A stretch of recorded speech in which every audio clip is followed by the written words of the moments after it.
My dear citizens, today we celebrate Juneteenth, the oldest nationally celebrated commemoration of the end of slavery in the United States.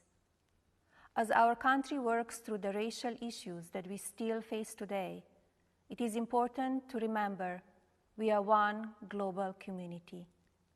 Let's all agree that any differences we have should be celebrated and learned from.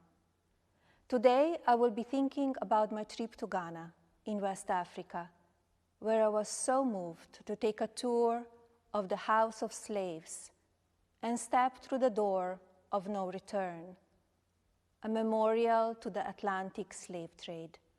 My hope for everyone today is that by understanding and reflecting upon even the worst part of our country's past, we can commit to lifting each other up and celebrating the freedom we all deserve.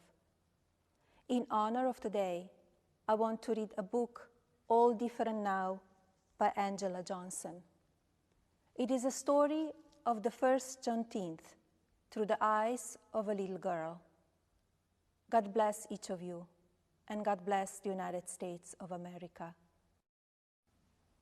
A June morning breeze off the port blew the smell of honeysuckle past the fields, across the yard,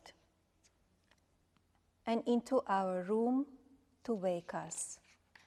And nobody knew, as we ate a little, talked a little, and headed to the fields as the sun was rising, that soon it would be all different.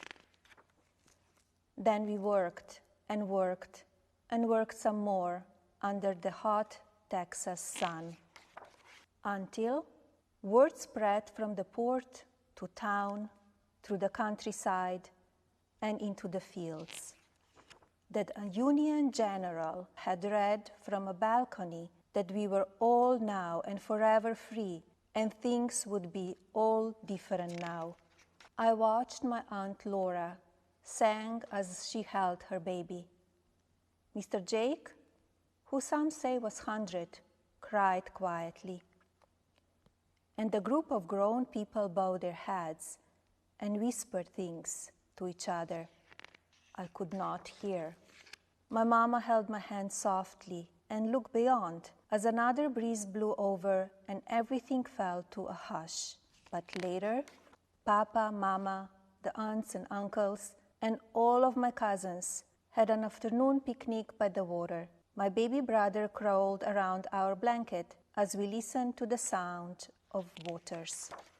And as more people joined us, we ate as free people, laughed as free people, and told stories as free people on into the night. What was before would be no more. As we walked back home, the cool of the night soothed our tired feet that padded quietly past the shadowy fields of cotton.